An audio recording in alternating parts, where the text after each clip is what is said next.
we did a lot of work in what I'm calling mobility deserts, so areas of the city that were intentionally cut off from other parts of the city by processes of urban renewal.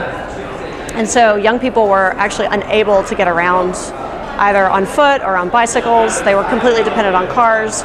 So we ended up using different mapping technologies for young people to collect data on their own mobility.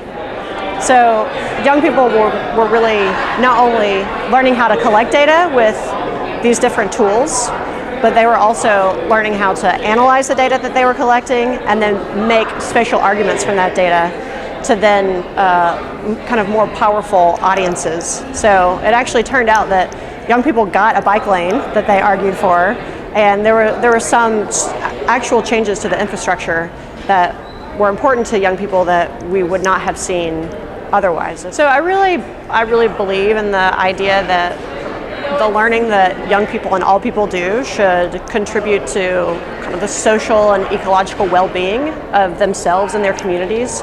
And I think at a big kind of overarching scale, this work is an example of how processes of learning can actually teach the city something about youth voice, youth perspective, youth lived experience that would otherwise be invisible. You know, in Seattle, there are a series of new light rail stations going in that are located in neighborhoods right next to schools.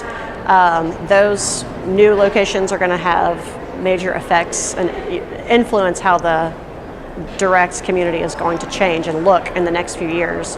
So we're really trying to think of ways to get, again, youth perspectives in how it is that their desires and their current lived experiences can be represented in those plans and how the face of that neighborhood changes. Organizing experiences for youth to actually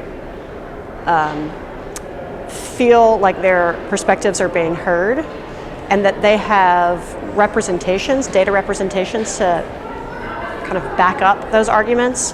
I think that's kind of an empowering feeling, right? When you actually have an opportunity to speak to issues that are occurring in your community.